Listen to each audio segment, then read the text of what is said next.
Magandang araw sa iyo para sa ating usapan ngayon. Meron tayong mga sipi mula sa isang napakalalim na tekstong theological. Napakalalim talaga. At habang binabasa ko ito, di ba, parang nanunood ako ng isang cosmic detective story. Magandang paglalarawan yan. May isang krimen, isang pagbagsak, isang hostile takeover ng mundo, at isang engranding plano para bawiin ang lahat. So ang misyon natin ngayon, himayin natin yung kwentong yan. Eksakto, ang pagbagsak ng unang Adan, kung paano nawala sa kanya ang pamamahala sa mundo, at kung ano yung malaking plano ng Diyos para ayusin ang lahat. Tama. Hindi lang ito simpleng kwento ng kasalanan, no? Hindi talaga. Ayon sa mga material na ito ay isang kwento ng paglilipat ng kapangyarihan at otoridad sa buong universo. At bawat detalye, mula sa utos sa hardin hanggang sa pagdating ng ahas, ay mahalagang piraso ng puzzle. Okay, sige. Para maunawaan natin ang lahat, simulan natin sa pinakaunang eksena. Ano ba talaga ang setup sa Hardin ng Eden? Ano yung tungkulin ni Adan bago pa man magkaproblema? Okay, magsimula tayo sa posisyon ni Adan. Ayon sa ating material, hindi lang siya ang unang tao. May specific role siya. Oo, itinalaga siya bilang isang katiwala o manager na may pansamantalang kapangyarihan sa buong mundo. Para siyang CEO ng planetang Earth, kumaga. At sumasagot siya sa chairman of the board, ang Diyos? Yun, na nga, at bilang manager, mayroon siyang isang napakalinaw na company policy, isang direktang utos. At iyon yung sikat na utos tungkol sa puno? Exact. Ang utos ay, huwag kakainin ang bunga ng puno ng pagkakilala ng mabuti at masama. At malinaw din yung consequence, di ba? Sa araw na gawin niya yun, tiyak siyang mamamatay. Pero, dito pumapasok yung isang mahalagang konsepto na binibigyang diin ng teksto. Oo, ang ideya ng mga pagsubok na kayang dalhin. Pamilyar ako dyan. Hango ba yan sa sinasabi sa 1 Corinto 10.13 na hindi tayo bibigyan ng Diyos ng pagsubok na hindi natin kakayanin? Tama, at yan ang ginagamit na lohika ng teksto. Ang argument ay, para maging makatarungan ang isang utos, dapat laging posible ang pagsunod. Makes sense. Kung ang sitwasyon kasi ay imposibleng lampasan, nagiging hindi makatarungan yung parusa. Kaya tinitiyak daw ng Diyos na ang kapaligiran ni Adan, lahat ng circumstansya, ay pabor sa pagsunod. In theory, nakaset up siya para magtagumpay. So in short, perfect yung conditions for success. Walang, Excuse si Adan kung sakali. Mukhang simple, di ba? pero dito napapasok yung classic plot twist sa kwento, ang ahas. At dito rin nagsisimula yung mga malalaking tanong. At ang pinakamalaking tanong ay, kung ang Diyos ang may kontrol sa lahat at tinitiyak niyang kayang dalhin ang mga pagsubok, bakit niya pinahintulutan ang isang napakatinding tukso na pumasok sa perpektong hardin na yon? Yan yung sentral na problema na sinusubukang sagutin ng ating material, no? Oo, yun mismo. At yung teksto parang nag-iisip out loud, di ba? Nilalatag niya yung mga posibleng senaryo kung paano ito nangyari, parang pinapakita niya sa atin yung proseso niya ng pag-iisip. Oo, nagbibigay ito ng 4 na posibilidad. Okay, ano yung una? Una, pinagbawalan ng Diyos ang ahas pero sinuway siya nito. Problema dito, di ba? Parang sinasabi na may nakakasuway sa direktang utas ng Diyos. Medyo problematic sa sovereignty niya. Okay, pangalawa. Pangalawa, walang sinabi ang Diyos at kumilos ang ahas ng kusa sa sarili niyang kagustuhan. Tapos yung pangatlo, sinabi raw ng Diyos sa ahas na malaya itong manukso pero may kapalit na sumpa. At yung pang-apat, yung pinaka-controversial. Ano yon? Inutusan mismo ng Diyos ang ahas na manukso at pagkatapos ay isinumpa ito dahil sa pagsunod. Grabe, ang bigat na mga options yan. Halos lahat dyan may butas na theological. Pero sa 4 na yan, may isang pinapaboran ang teksto, di ba? Alin doon? Oo.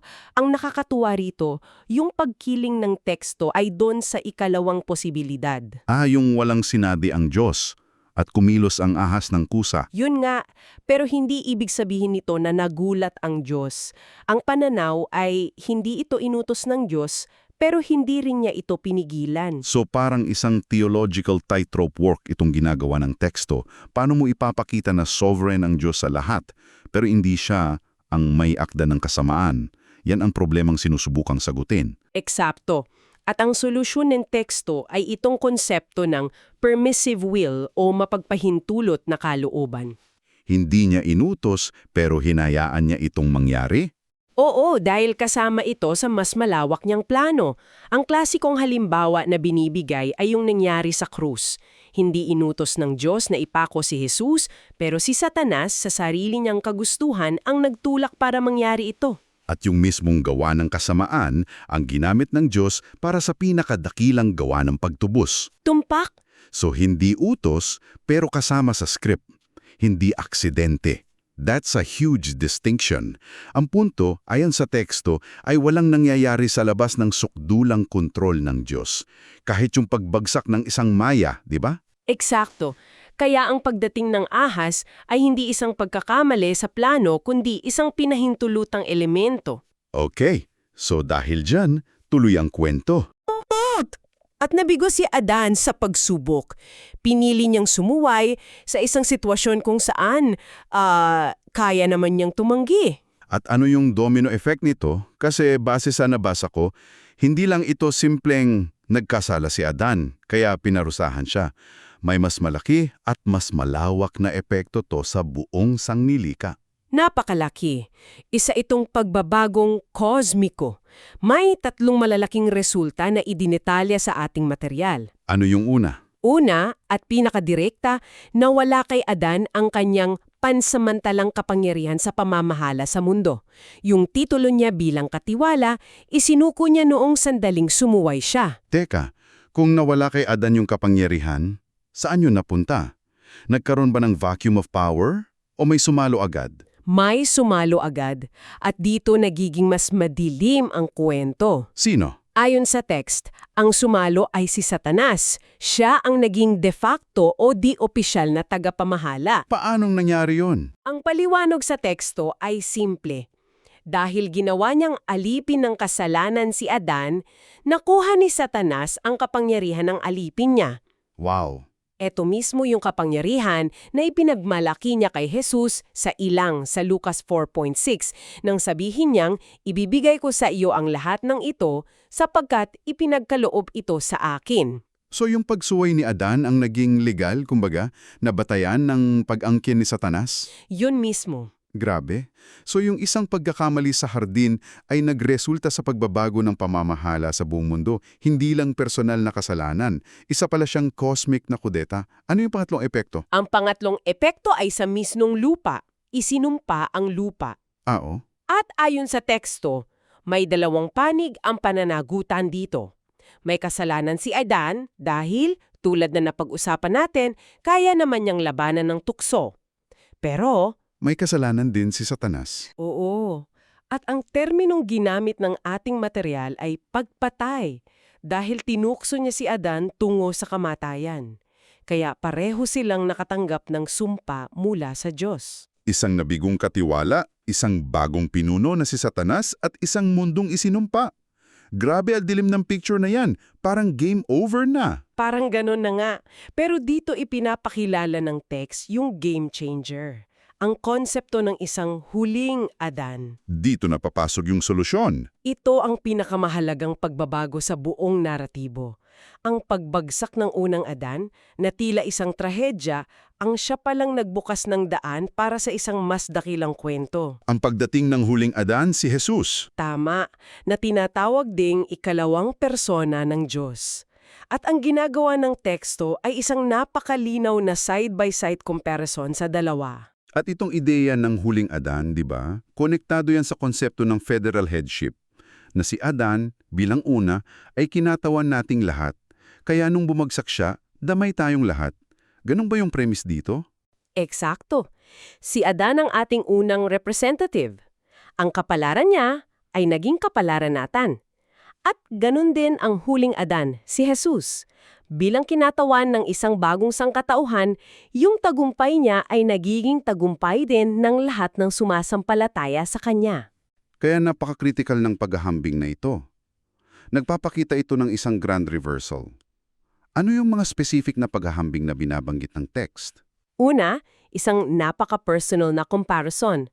Ang asawa raw ng unang Adan, si Eva, ang nagdala sa kanya sa kasalanan at kamatayan. Okay. Sa kabilang banda, ang nobya ng huling Adan, na tinutukoy bilang ang simbahan, ay handang mamatay para sa kanya. Isang ganap na kabalintunaan. Wow. Ang layo ng pagkakaiba. Ano yung pangalawa? Pangalawa, yung lokasyon at resulta ng pagsubok. Ang unang Adan ay natukso sa isang perpektong hardin na may lahat ng bentahe pero nabigo siya. Tapos, ang huling Adan. Tinukso sa isang tuyot na ilang pagkatapos ng 40 araw na pag-aayuno pero hindi siya nagkasala. Matagumpay siyang nalampasan yung pagsubok kung saan bumagsak yung una. At dahil sa tagumpay na hiyon, nagbago ang buong dinamika ng kapangyarihan sa pagitan niya at ni Satanas. Eksakto! Dahil dito, hindi kayang kontrolin ni Satanas ang huling Adan sa paraang nakontrol niya ang una. Si Jesus ay hindi naging alipin ng kasalanan. Walang hawak sa kanya si Satanas. Wala. Kaya ang tanging natitirang paraan ni Satanas para subukang talunin siya ay isang mas direktang paraan, patayin siya. Naging mas desperado ang laban. So, dito na pumapasok yung malaking tanong tungkol sa misyon. Ang huling Adan ba ay dumating para lang ayusin ang pagkakamali ng una? Para lang i-reset ang lahat pabalik sa dati? Ayon sa teksto, higit pa roon ang layunin. Hindi lang ito restorasyon, kundi pagkumpleto o pag-abot sa kaganapan. Hindi lang pagbabalik sa Eden. Kundi pag-angat sa isang mas mataas na estado. May tatlong pangunahing konsepto itong inilalatag para ipaliwanag yan. Ang una ay ang pagtubos. Pagtubos, redemption, pagbili pabalik. Unpack natin yan. Ano yung visual na binibigay ng text para dyan? Sige, isipin mo na parang isang deed of sale o titulo ng lupa. Nung nagkasala si Adan, para niyang ibinentang o isinangla ang pamamahala sa mundo kay Satanas. Kapalit ng kasalanan. Oo, ang teksto ay kumukuha ng imahe mula sa aklat ng pahayag tungkol sa isang balumbong o scroll na may 7 selyo. Ayon sa interpretasyon ng material natin, ito yung kontrata ng pagkakasangla. Ang katibayan ng pagkaalipin ng sangkatauhan. Yun. At sinasabi sa pahayag na walang sino man sa langit o sa lupa ang karapat-dapat magbukas nito. Walang may kakayahang tumubos. Walang may pambayad. Walang may pambayad maliban sa isa. Ang kordero, si Jesus. Oo, dahil siya ang nagbuwis ng sarili niyang buhay, siya lang ang may karapatang bilhin pabalik o tubusin ang ipinagbili ng unang Adan. Ang dugo niya ang naging kabayaran para mabuksan yung selyo at bawiin yung titulo ng mundo. Napakalinaw ng analogy na yan. Okay, yan ang pagtubos. Ano ang pangalawa sa malaking plano? Ang pangalawa ay ang pagpapatunay sa utos ng Diyos. Tandaan natin, yung isa sa mga kasinungalingan ni Satanas mula pa sa hardin ay imposible raw sundin ang mga utos ng Diyos. Na ang Diyos ay malupit na tagapag-utos. Iyon, na nangbibigay siya ng mga batas na hindi kayang tuparin. At paano sinasagot ng plano ng Diyos yung kasinuwalingan na yan? Dito pumapasok ang papel ng mga martir o mga saksi. Ayon sa teksto, ang bawat taong namamatay para sa kanyang pananampalataya ay isang direktang patunay laban sa propaganda ni Satanas. Ah, okay. Pinapatunayan nila na ang mga utos ng Diyos ay posibleng sundin, kahit hanggang kamatayan. Ang kanilang sakripisyo ay isang malakas na hindi sa kasinungalingan ng kaaway. At may sinasabi pa yung teksto, di ba? Oo, sinasabi pa na may takdang bilang ng mga martir na kailangang mabuo.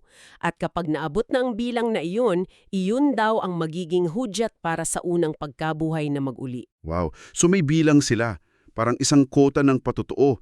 At ang pangatlo, at para sa akin ito yung part na pinaka-mind-blowing, yung tungkol sa malayang kalooban o free will. Hindi lang ito pag-aayos, kundi parang pag-upgrade, di ba? Tama. Ito ang pinakalayunin, ang endgame. Hindi lang patawarin ang kasalanan, kundi alisin mismo ang posibilidad ng pagkakasala sa hinaharap. Para sa mga tinubos. Pero paano mo gagawin yon nang hindi inaalis ang free will? Kasi kung aalisin mo, mga robot na lang tayo. Ang sagot ng teksto ay hindi sa pamamagitan ng pag-alis, kundi sa pamamagitan ng pagperpekto ng free will.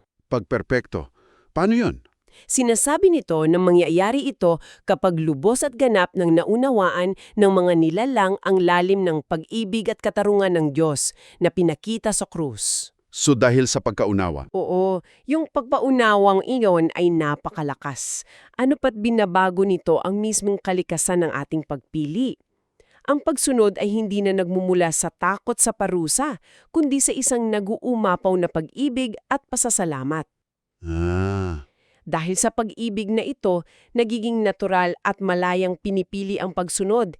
Ito ang pagperfekto, hindi lang pagbabalik sa dati. So the end game isn't just going back to Eden. It's creating a new reality where a fall is impossible, not because we can't choose, but because our perfected will, illuminated by perfect love, would never want to. Wow. Yan ang pinakasentro ng argumento. Ang buong plano ay hindi lang para ayusin ang sira, kundi para gamitin ang mismong pagkakasira para lumikha ng isang bagay na mas matibay, mas maluwalhati at mas perpekto kesa sa orihinal. Okay, so kung ibuod natin yung buong kwento, may isang manager, si Adan, Tama, pero pinahintulutan ng Diyos sa kanyang permissive will na pumasok ang isang manunukso. para subuking ang katapatan niya. Nung bumagsak si Adan, nagkaroon ng isang cosmic hostile takeover. At si Satanas ang naging pansamantalang tagapamahala. Pero ang buong trahedyang ito, Ay parte pala ng isang mas malaking plano para ipakingala ang isang bagong show representative, ang huling Adan. at ang misyon niya ay hindi lang bawiin ang nawala, kundi iangat ang buong sanlilikha sa isang estado na mas perpekto pa. Isang napakagandang buod. Ipinapakita nito na sa pananaw ng tekstong ito, walang nasayang. Maging ang pinakamasamang pangyayari sa kasaysayan, ang pagbagsak, ay naging pundasyon para sa pinakadakilang gawa ng Diyos. At ito siguro yung iiwan nating palaisipan para sa iyo. Ipinapahiwatig ng mga tekstong ito na ang buong kasaysayan, ang pagbagsak, ang pagdurusa, ang krus ay hindi lang tungkol sa pag-ayos ng isang pagkakamali. Isa siyang proseso. Oo, isang proseso para gawing ganap ang nilikha. Ang tanong, kung tama ang pananaw ng tekstong ito, ano ang nagiging papel ng paghihirap sa buhay natin? Hindi na lang siya basta hadlang, kundi baka ito mismo yung mekanismo para sa paglago at pag-abot sa kaganapan at kaluwalhatian. Isang mabigat na ideya para pag-isipan.